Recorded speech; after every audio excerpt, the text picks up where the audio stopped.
वंशी विभूषित करान् नवनीलदाभात् पीताम्बरा तरुणबिम्बपदाधरोष्ठात् पूर्णेन्दु सुन्दर मुखारविन्दनेत्रात् कृष्णात् परं किमपि तत्त्वमहं न जाने।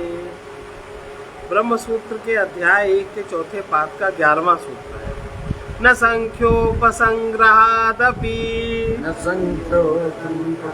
नाना भावादतिरेकाच्च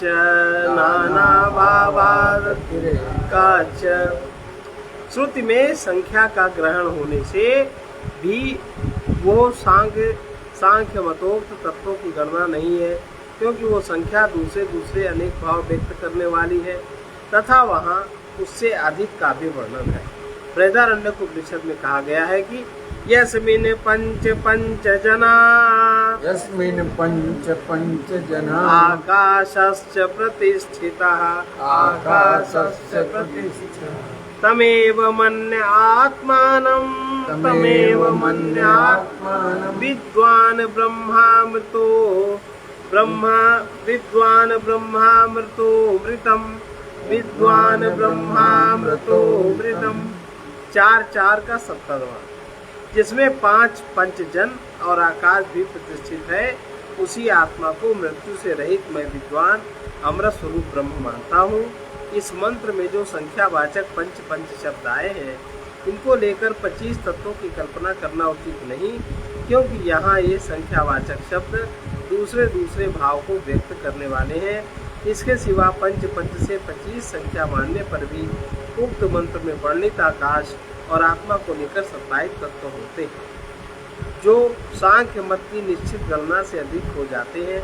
अतः यही मानना ठीक है कि वेद में न तो सांख्य सम्मत स्वतंत्र प्रधान का वर्णन है और न 25 तत्वों का ही।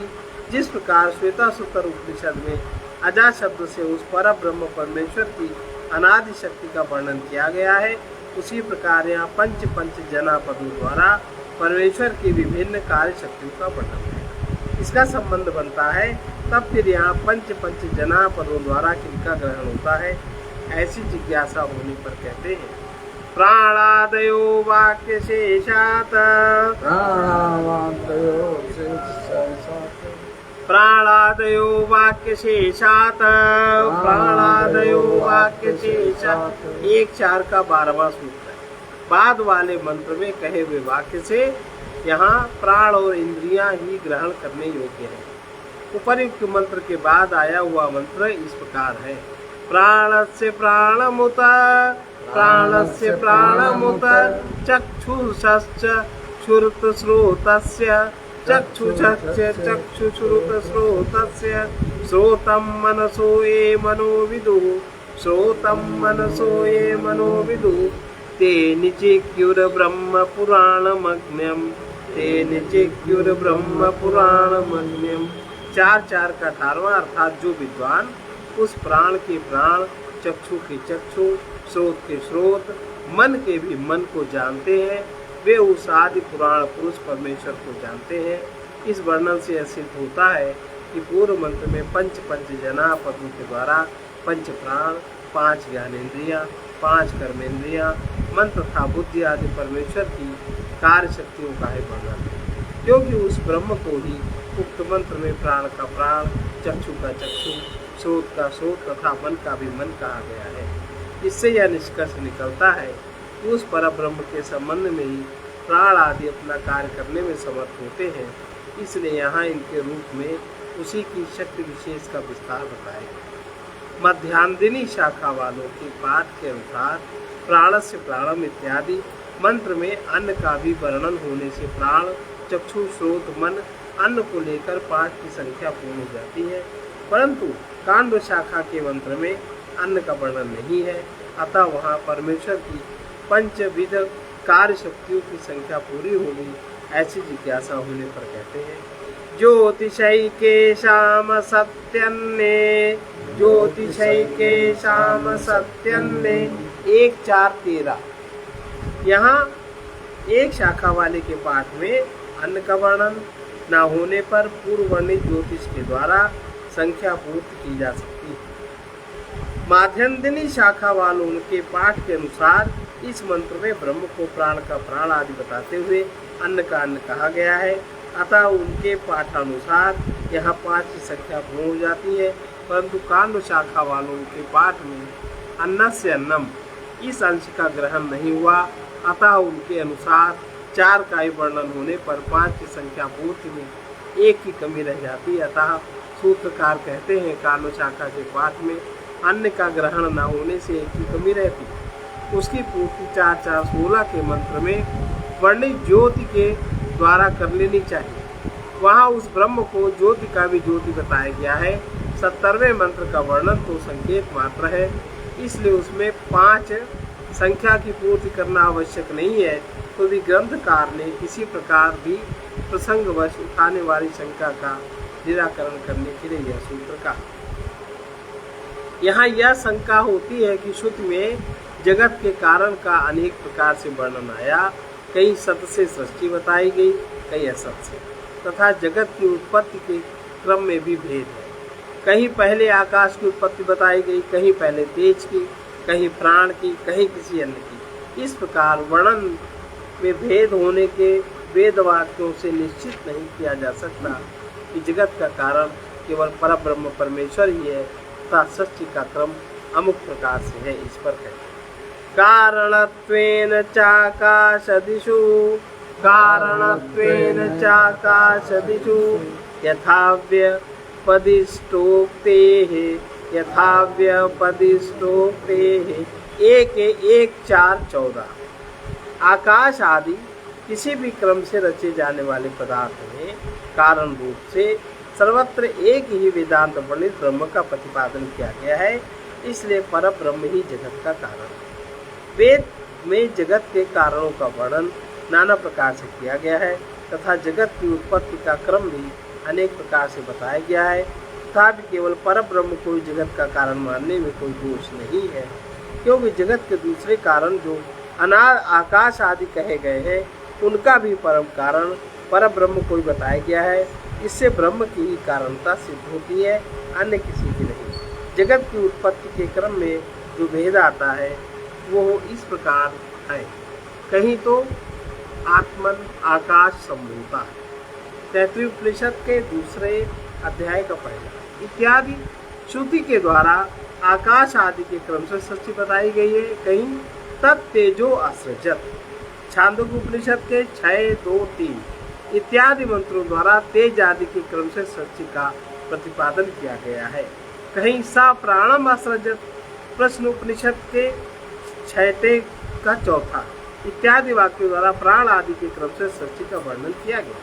कहीं सईमान लोकान असृजत, आरंभो अम्भो मरीचिर मरमापा, तैत्तिरीय उपनिषद के 1-1-2 का इत्यादि वचनों द्वारा बिना किसी सुव्यवस्थित क्रम के ही सृष्टि का वर्णन मिलता है।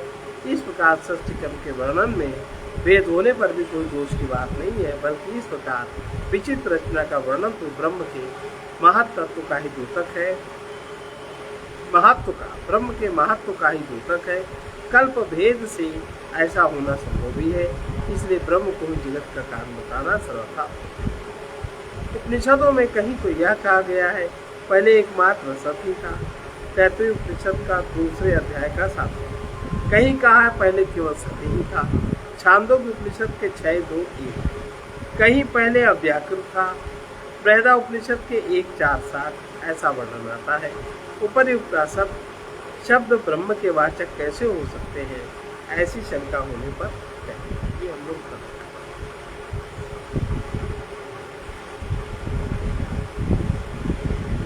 चाहे जो जहाँ लिखा हो सब कुछ है निर्धारण ब्रह्म के द्वारा है।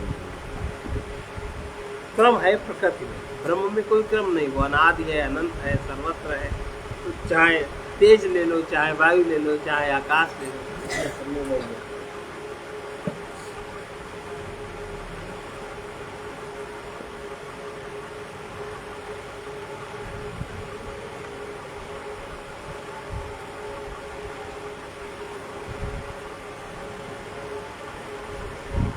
निज सत स्वरूप की जिसे पहचान नहीं,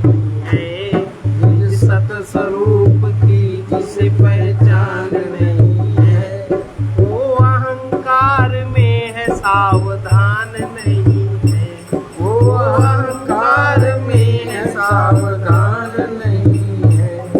जो अपने दुर्विकारों के रहता है वशीभूत, जो अपने दुर्विकारों के रहता है वशीभूत, वो पाप के पथ में है पुण्यवान नहीं है। वो पाप के पथ में है पुण्यवान नहीं है।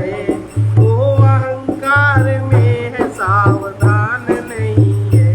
वो अहंकार में है सावधान नहीं है। जो दुर्भाग्य से अपने को वो है मानता विद्वान, दुर्भाग्य से वो अपने को है मानता विद्वान, जिसको कि निज ज्ञान का भी ज्ञान नहीं है। जिसको निज ज्ञान का भी ज्ञान नहीं है। वो अहंकार में है सावधान नहीं है। वो अहंकार में है सावधान नहीं है। भोगों की अधिकता से वही होता मन मलिन। भोगों की अधिकता से वही होता मन मलिन। दुखियों के लिए सुख का जहाँ दान नहीं है। दुखियों के लिए सुख का जहाँ दान नहीं है। निज सत स्वरूप की जिसे पहचान नहीं है। निज सत स्वरूप की जिसे पहचान नहीं है। वो अहंकार में है सावधान नहीं है। वो अहंकार में है सावधान नहीं है।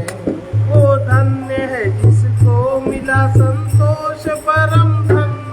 वो धन्य है जिसको मिला संतोष परम धन। धन की जिसे है चाह वो धनवान नहीं है। धन की जिसे चाह वो धनवान नहीं है। वो अहंकार में है सावधान नहीं है। वो अहंकार में है सावधान नहीं है। जब तक किसी को शांति कहीं मिल नहीं सकती, तब तक किसी को शांति कहीं मिल नहीं सकती। आनंद में भगवान का यदि ध्यान नहीं है। आनंद में भगवान का यदि ध्यान नहीं है। वो अहंकार में है सावधान नहीं है। वो अहंकार में है सावधान नहीं है। सद्भक्ति मुक्ति प्राप्त वो कर पाता है पथिक। सद्भक्ति मुक्ति प्राप्त कर पाता है वो पथिक। जिसको किसी भी वस्तु का अभिमान नहीं है। जिसको किसी भी वस्तु का अभिमान नहीं है। निज सत स्वरूप की जिसे पहचान नहीं है। निज सत स्वरूप की जिसे पहचान नहीं है। वो अहंकार में है सावधान नहीं है। वो अहंकार में है सावधान नहीं है। इसका संत वचन है, कामी का प्रेम संसार में होता है, भक्त का प्रेम भगवान में होता है, ज्ञानी का प्रेम वैराग्य में होता है। शुद्ध चेतना ही मेरा स्वरूप है। मैं वही हूँ जो सब कुछ देख रहा है। सर्वे भवन्तु सुखिनः। सर्वे भवन्तु सुखिनः। सर्वे सन्तु निरामयाः। सर्वे सन्तु निरामयाः। सर्वे भद्राणि पश्यन्तु। सर्वे भद्राणि पश्यन्तु। मा कश्चित् दुःखभाग् भवेत्। कृष्णाय वासुदेवाय हरे परमात्मने प्रणतक्लेशनाशाय गोविन्दाय नमो नमः। असतो मा सद्गमय तमसो मा ज्योतिर्गमय मृत्योर्मामृतं गमय। पूर्णमदः पूर्णमिदं पूर्णात् पूर्णमुदच्यते पूर्णस्य पूर्णमादाय पूर्णमेवावशिष्यते। ओम शांति शांति।